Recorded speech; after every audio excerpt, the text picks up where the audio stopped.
All right, let's talk about the atom. But forget what you might have learned in a dry textbook. This isn't just a list of facts, no. This is a story, a genuine detective story, actually. It's packed with brilliant minds, totally shocking experiments, and a puzzle that, get this, took over 2,000 years to finally crack. So, let's dive in. You know, for the longest time, we're talking over 2,000 years here. From ancient Greece all the way to ancient India, the entire story of what stuff is made of was, well, incredibly simple. It was an idea so powerful, so convincing, that nobody really questioned it for millennia. So here was the idea. Imagine you take something, anything, and you cut it in half. Then you cut that half in half, and you just keep going. Eventually, you're going to hit a point where you get a particle so tiny, it is physically impossible to cut it anymore. That's it, the end of the line.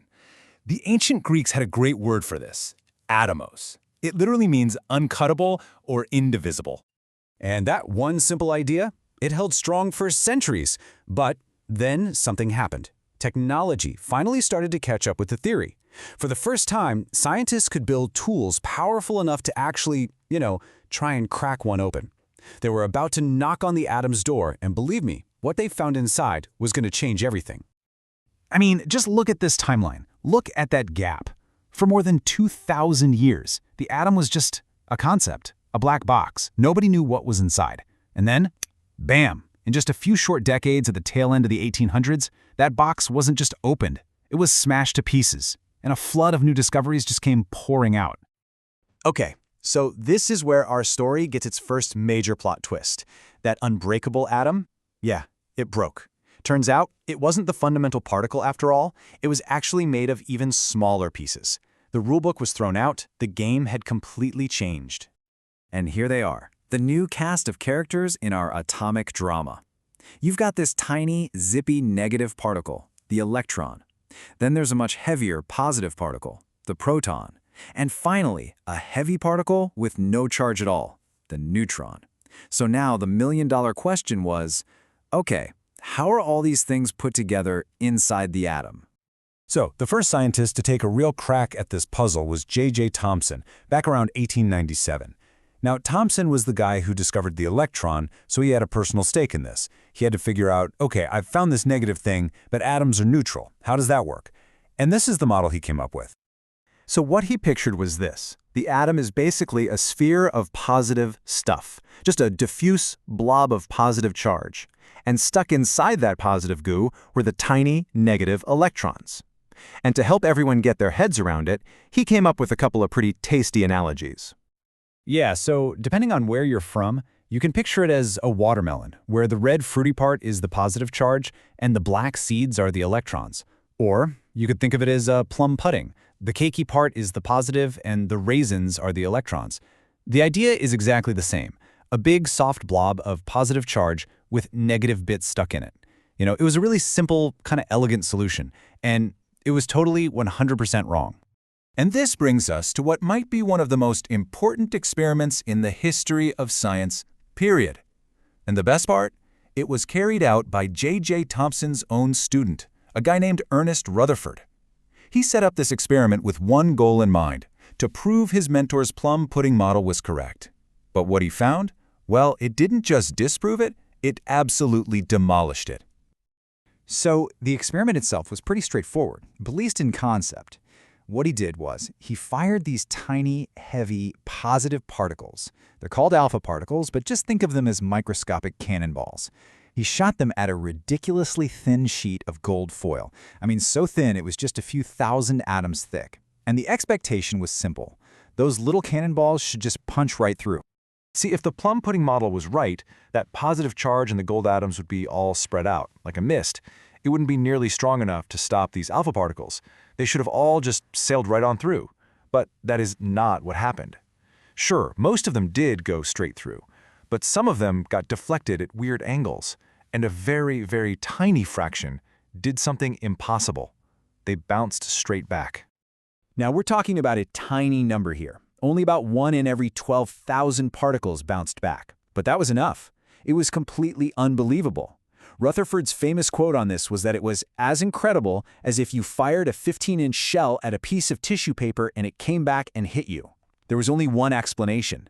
There had to be something incredibly small, incredibly dense, and positively charged at the center of the atom. So this one shocking result completely flipped the picture of the atom on its head. Here are the conclusions Rutherford drew. 1. Since most of the particles flew straight through, the atom must be mostly empty space. 2. All that positive charge and pretty much all the mass had to be concentrated in a teeny-tiny, super-dense center, which he named the nucleus. And 3. That means the electrons couldn't be stuck in a pudding. They had to be way out, orbiting this nucleus, kind of like planets orbiting the sun. Rutherford's model was, it was a work of genius, a total game changer. But it had one huge fatal flaw, a real showstopper. According to all the known laws of physics at the time, his atom was fundamentally unstable. It shouldn't be able to exist for more than a split second. The puzzle wasn't quite solved yet. Okay, so here's the big problem. Physics said that a negative electron orbiting a positive nucleus should constantly be giving off energy, and as it loses energy, its orbit would decay, causing it to spiral inwards until, smack, it crashes into the nucleus. If that were true, every atom in the universe would instantly collapse. Obviously, that doesn't happen. You and I are still here. So the question is, why not? And the solution came from another one of Rutherford's students, a guy named Niels Bohr. And his idea was just radical. He basically said, what if the old rules don't apply? What if electrons aren't allowed to orbit just anywhere they feel like it? What if they're restricted, locked into specific, fixed energy levels, or shells? A great way to think about it is like lanes on a highway. As long as an electron stays in its designated lane, it doesn't lose any energy. It's stable. And just like that, with that one brilliant, rule-breaking idea, Bohr solved the problem. He stabilized the atom. He came up with the rules of the road that prevent everything from collapsing into nothingness, and in doing so, he gave us the fundamental model of the atom that for all intents and purposes, we still use in chemistry today. Our detective story at last had a satisfying conclusion. All right, so now that we have the blueprint of the atom, let's talk about the rules of assembly. How do these three little particles come together to build, well, everything? Everything from the simplest hydrogen atom to a complex gold atom. So here's a quick rundown, a little cheat sheet for you. In the center, in the nucleus, you've got the heavyweights, the protons, which are positive, and the neutrons, which are neutral. And then zipping around the outside in those shells are the electrons, super light and negatively charged. So what's the difference between an atom of gold and an atom of, say, oxygen? It all comes down to one thing, the number of protons. That's it. The proton count, what we call the atomic number, is like the atom's unique identity card. You change the number of protons, you've changed the element entirely. It's the one rule you can't break. Okay, so if protons determine identity, the electrons, they determine personality. They decide how an atom is going to behave and interact with other atoms, and they fill up those energy shells following a very clear set of rules. The first shell, closest to the nucleus, can only hold a maximum of 2 electrons. The next one out, the L shell, holds up to 8. The M shell holds 18. But the biggest rule, the one that drives everything, is the octet rule. Atoms are most stable, they're happiest, let's say, when their outermost shell is full with 8 electrons. And honestly, that one rule is the reason chemistry exists. The entire drama of chemistry is just atoms trying to achieve that stable outer shell of 8. They will beg, borrow, steal, or share electrons with each other, whatever it takes to get that magic number of 8. Every single chemical reaction you can think of is driven by this one simple goal. So, let's just end on this one last thought.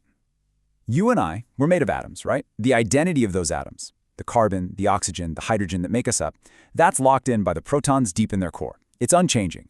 But everything we are, everything we do, every thought we have, every action we take, that's all governed by the frantic chemical dance of their outermost electrons. So which one really defines us? The stable core or the reactive shell? It's definitely something to chew on.